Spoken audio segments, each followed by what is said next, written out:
So yeah, today I'm just going to talk about, I guess, like my life of faith, you could say. I'll be going back in time, like when I was younger, and basically talking about how I've grown, how I've developed over the past few years. So I would say, so when I think about my life, I kind of feel like there was me before I was 15, and then there was me after. Because when I was about 15 or 16, something happened.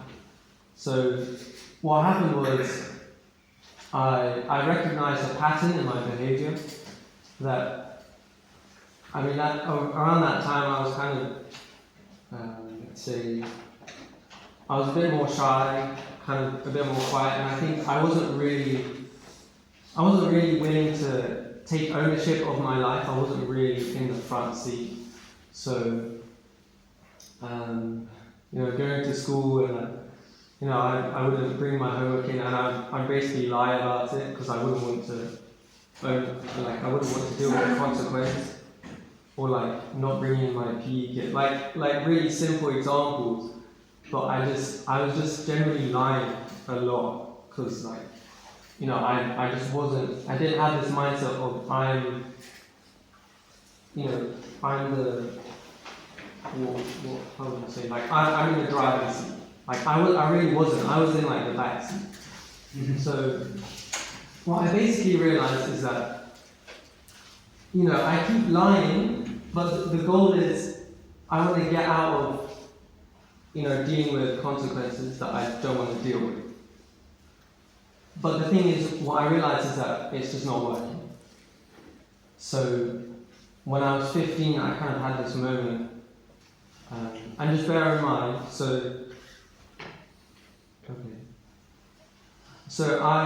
I'm 21 now, and when I was 15, it was 2020.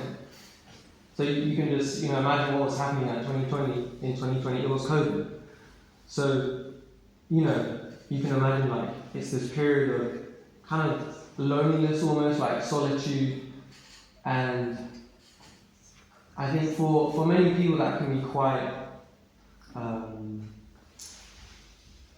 they can't really take it well. But for me, at that time I was very happy being in my own space, very happy being introverted. I love that. So solitude can be a place where your gifts can come out because you're in your own energy.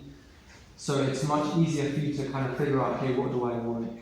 It's kind of easy to, in a sense, you can look back on what has happened, and because you're not surrounded by other people, you're not really stimulated. So there's also clarity to be found in solitude as well. So in that time during COVID, online lessons, I realized at some point, this isn't working. I need to change things. So I decided, okay, I'm gonna be more honest. I'm just gonna start being more honest. And then when I was 16, I turned 16 in 2021, and it was interesting because my birthday was just insane. All the numbers on my 16th birthday lined up because it was the 21st. So I'm born on the 21st of January. So already that's 2101, but the year was also 2021.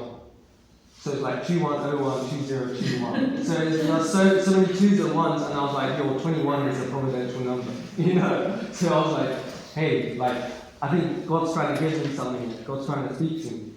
So I kind of took that as a message to say, okay, let's start. So I decided, to take a lot more ownership. And I realized also that I was kind of dependent on my family as well for just purpose and just life direction and just faith and all of these different things. I wasn't taking ownership of my life.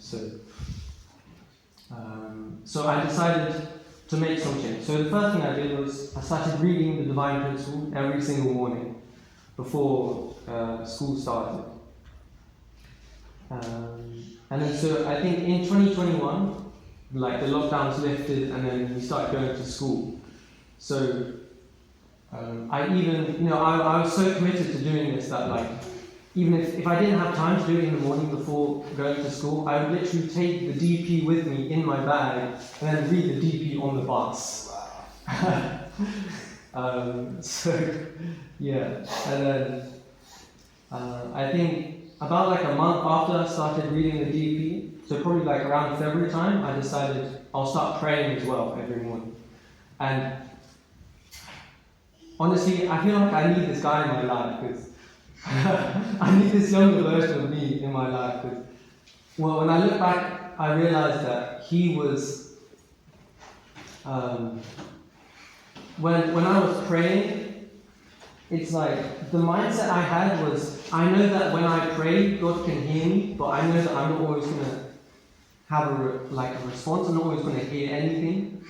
So I'm just going to pray. And like, I'm not even going to care about getting the response. I'm just going to pray because I want that deep connection. And because I just don't want what I had, previously. Because that just didn't satisfy me. So, yeah, I started praying, every day.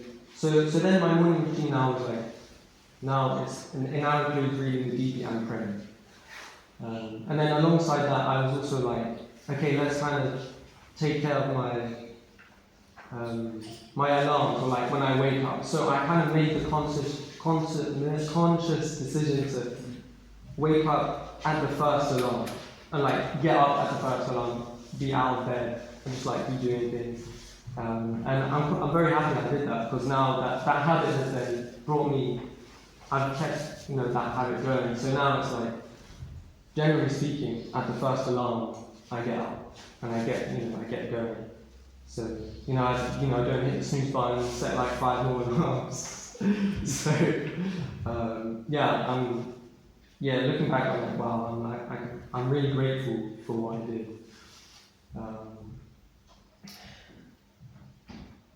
So 2021, you can imagine, I'm going to school, I'm reading the DP, I'm praying every day, and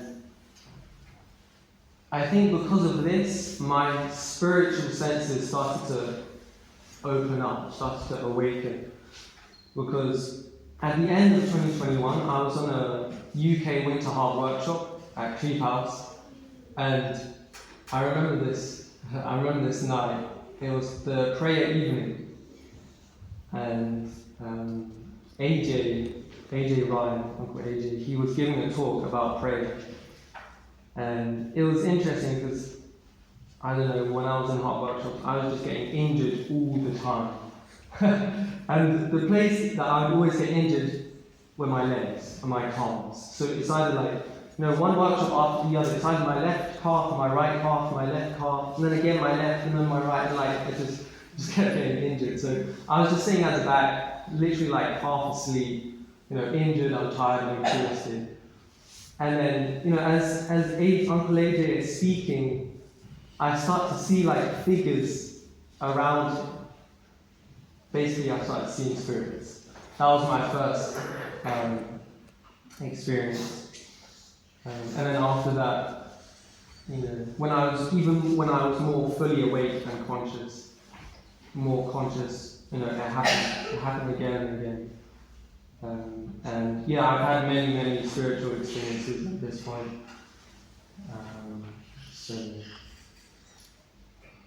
I think my memory of 2021 is probably it's the clearest. Honestly, after that, like 22, 23, 24, it's not as clear. So I had many more spiritual experiences after that. So with seeing spirits, that started happening to more and more. And generally, it was like I would always usually be seeing like the way I would see them is like kind of like yellow, almost like transparent, and I could kind of feel like these people are like holy. It's like a very good presence. But I think just kind of maybe as a bit of a word of warning, I had this one experience where I was going with my two sisters to a park. It was kind of late, like 7 p.m. It was like summertime, so sun was still out, sun was setting at this point. So we were kind of, we just wanted to go out to our local park. And I remember one time we were walking, and then out of the corner of my eye, I saw like a figure, like a spirit, but it was black. And it's like my whole body had goosebumps. I had goosebumps all over my body. So I think also just to say, like, I think it's amazing being able to see spirits, but also it's very important to be grounded and make sure that your own energy is protected, because otherwise, if you're too open, if you're too sensitive, then something like that can happen. I mean, it didn't really affect me. I just saw it and my body just reacted. So,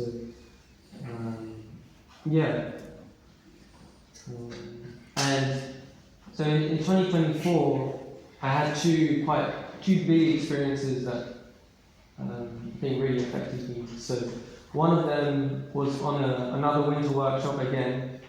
It's actually like prayer evening once more, and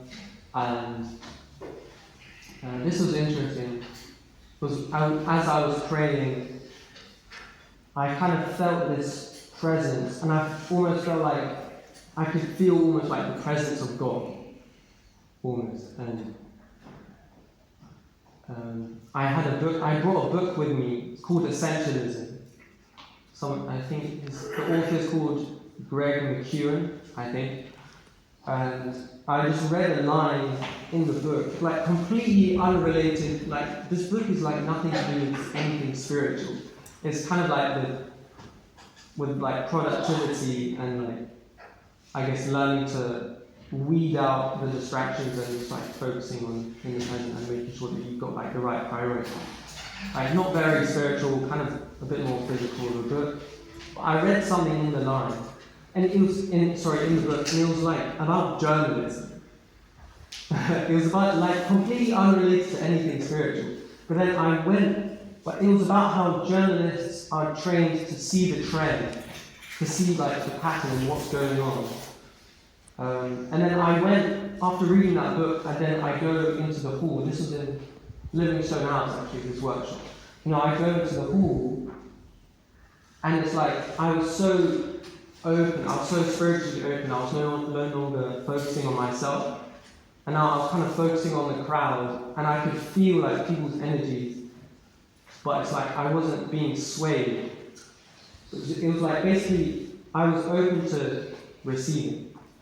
And so basically we're praying, and then I felt this presence of God, and what I could feel, it was just so clear. It's like someone that is so loving, but God wasn't pushing me to do anything. So I had that experience, and it was quite a big experience. And a few months later, I actually had a full-on vision. I had a vision, and it was a little bit intense, and I was like, okay, this is kind of, alright God, this is a bit scary, I saw a picture of our planet Earth, and it's like, I saw a crack going around the world, basically. That's what I was shown. And so upon later reflection on this message, this vision, what does this crack mean? I figured out that this is based on the fact that now, as a species, as humanity, we're in a transitioning phase, and it's going to become clearer and clearer, like what if people are focused on the emotions of like stress and anger and fear, or if they're focused more on love and appreciation and gratitude. And that crack is then symbolizing that eventually, like, sooner or later there's going to be like almost like a split. So yeah, that happened. That was 2024, and yeah, so I stopped reading the DP every day. I think when I was around 18, like mid 2023. Because around this time I started having doubts about the movement. I wasn't really sure about like where is the movement going, like what's the purpose. I didn't really understand. I couldn't feel like the overall purpose or the overall direction. And I think also around 2023, that was the year that me and my family moved up to Manchester. And you can say it's kind of like isolated from London, so yeah, I wasn't really exposed to the wider community. So that might have been a reason why. And then and then fast forward to 2025. So last year was quite a big year, I think, for my faith, because I had this spiritual experience. So this was like almost like straight after. This is like March, April time, maybe around when True Mother gave the new prayer ending. And then I had this, I don't know if you could say vision, maybe let's say vision, but it was very, very short. It was like 1 second. And I saw True Mother's face, and I knew that this vision was about the prayer ending, but I got this feeling of, when I saw her face, I got this feeling of selfishness. So there was a part of me interpreting that experience. I was like, this prayer ending is for selfish reasons, basically. That's kind of how I interpreted it. So, yeah, based on that experience, I was talking with my parents and also like with my doubts, not being sure. Last year I almost left the movement, and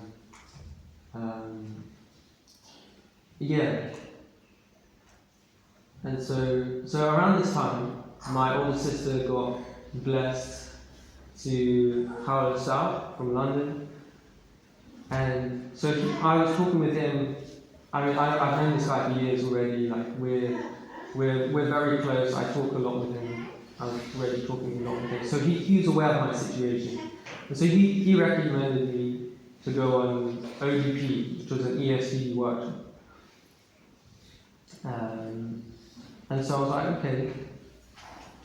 I kind of had doubts about it, and because he was saying like, you're not the only one. Like there are other people who are in your position as well.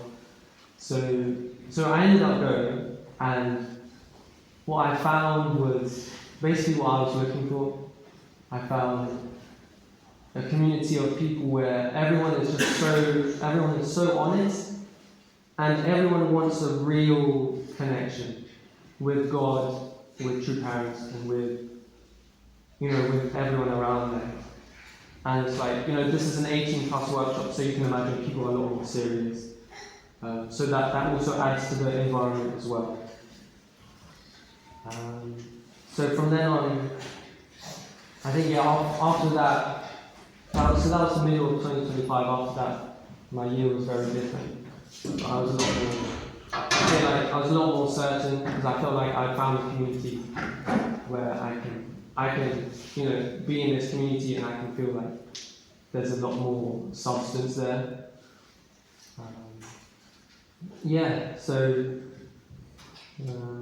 And then some things have happened this year. Yeah, so this year I went on another workshop called Companions of Faith. On that workshop, I had a conversation with someone called Sam McCann from Ireland. It's actually interesting. I'm actually related to him through the blessing.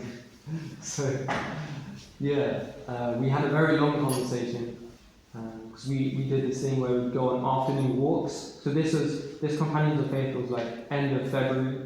So it was actually like 2 or 3 weeks ago. It wasn't that long ago. And yeah, we had this so after the afternoon walk, where we were talking, we did like pair sharings. So we were already talking together at the end of the afternoon walk. But then after that, no, we had free time, but we kept on talking until and yeah, I realized like, wow, like me and him have a lot in common. And at the end of the conversation, kind of what I learned is that, because again, I still kind of had doubts. I still was unsure about the direction of the movement. I still felt unsure. And he said something that he said is that like what he wants to work on, what he wants to build on is building like great families together in a community with other second gen, other young people. And I think there was a lot more discussed in that conversation. But yeah, from that conversation, I felt like a lot more. Again, I felt even more certain. So and there was also at some point I realized that I think I can definitely give a lot more to my this community, which is kind of why I want to give it to Simon, because I wasn't asked to do it. I went to Uncle Dale and was like, okay, I want to give it Simon.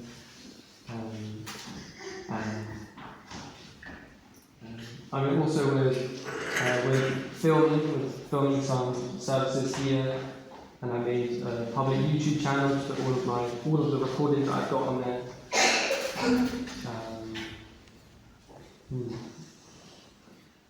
Yeah, I realised that like I feel like I'm at a place where I generally feel quite calm, and I generally feel quite stable, like day to day. So it's very easy then from that place for me to be able to give, to other people, and hopefully that other people can learn from what I've experienced. And I mean, I forgot to bring it. We had a little Hyundai booklet from the Companions of Faith workshop this year, and at the back there's a quote from True Father, and it's something along the lines of like, some people want to go to heaven, but it's like they don't put in the work, and then it was something along those lines, and then comparing it to other people where it's like, and then there are other people who are interested not in just going to heaven, but in bringing heaven here and building it. So now I'm in a position where for the past year I have been working on a company idea, and so one part of the company is to do with energy and basically turning waste into usable energy. So I feel like reflecting on that quote, like that's my example of like serving people, because in a lot of island nations and like poorer nations, they rely on using diesel, but like diesel is expensive. So I want to make this machine to take their own waste that is free and then turn it into power. So I realized that like it's more. I feel like I would be much more satisfied if I am able to give back, if I'm able to give to people who do not have as much, or like they just don't have the resources. Like using my talents and my interest in like science and physics and very technical things. So right now it's like I'm every week basically with ChatGPT, kind of talking with ChatGPT. Like ChatGPT is like my best scientist right now. So it's like every week it's like I'm learning something new. I'm learning something new. I'm making it clearer. I'm fleshing it out, and figuring out, okay, what can I do now? What can I do this year? Because I think my vision is quite ambitious. It's not just the waste of power, waste of electricity. I also actually want to build planes, which is quite, obviously you can imagine that takes you need space for that. You need some money as well to do that. So that's where I'm at right now. I think day to day right now I'm painting in one of Uncle Dave's houses. So that's very nice. Now I want to talk about some lessons that I learned from reflecting on this, from going back. And the first lesson for me is pattern recognition. And when I say pattern recognition, I mean when you look at certain things that happen in your life, when you try to figure out what's the pattern. Because if you look back at your own behaviour, you can see your own patterns in your behaviour. Like how I saw that I keep lying, but the pattern is I lie but I don't get what I want. So that there being an example of pattern recognition, of seeing a pattern. Another example can be if you're bored and you have nothing to do, where do you go first? Do you go to your phone? Are you in your head daydreaming, thinking? Just kind of something I realised. I tend to think a lot. This company idea. There's a lot of ideas. I tend to think so much, so I can be a lot in my head. So I realised that's also a pattern as well. Throughout my journey, I realised that every time I made a big breakthrough, it was when I understood, when I saw a pattern, when I saw something kept happening. Pattern recognition, I could talk for days on it, honestly. Because you can also apply this to other people, you can apply this to community, you can apply this to nations, to well-established companies. You can apply this to history as well. Because I'm actually learning about patterns of history as well. So that was one lesson. And I think the second lesson I want to touch on is ownership. I'm in a position now where it's I don't really want to wait for someone else to tell me what to do. So you can kind of imagine I'm probably, I might be quite stubborn at times. But it's I want to, I have this big desire to no longer be in the back seat and now be in the front seat. Basically to not wait around for, other people to tell me what to do, or for, society, depending on society, I don't want to depend on society to give me my own goals for what I want to do in my life, because I feel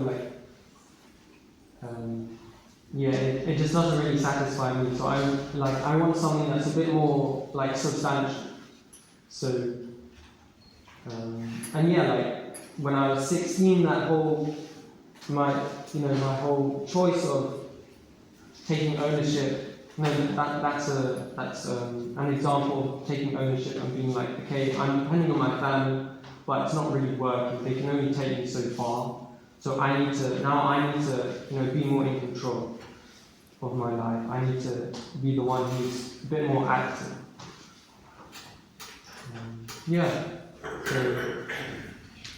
Pattern recognition and ownership. So I would say, I'd say to conclude, I think, maybe one last thing I think I might mention is another lesson maybe is being objective. So to be objective is to kind of look at something at just the way that it is, and to not put your own perspective onto it, to not put your own opinion on it, so that you're not influencing it. Because if you're always, putting your opinion on something, if you're always, trying to influence something, if you're always, emotionally involved in a situation, then you can't really see that situation for what it is. You can't see your own behaviour for what it really is. So I've learned to kind of step back and to not be like, so involved and like closed off, but instead to, step back, be more open, be more aware, allow God to kind of bring messages into my life.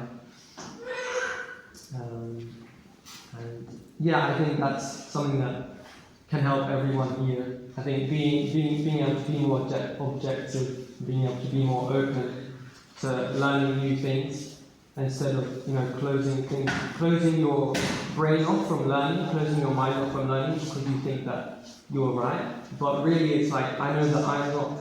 I have so much to learn. What I think is right is maybe just the beginning. I also have this perspective of I always want to be learning. I always want to keep learning. So I'm always, experimenting. I'm going here, I'm going there.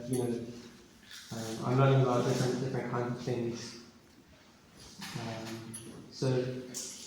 I think this journey is my journey of faith is very unique. Went up and down, went here and there, and everyone's journey is going to be different. So I think it's important as well to be open to change, be open to seeing how the next 5 years, the next 10 years of your life, how much more different they can be from the previous years. And then from there also being able to realize like where is God trying to speak to me? Because as much as I had that experience, on that winter workshop, on that prayer evening where like I felt the presence of God, but it was like God wasn't trying to push me to do anything. God was just there. Like almost like God was just waiting. Like God is waiting, like who's going to take responsibility?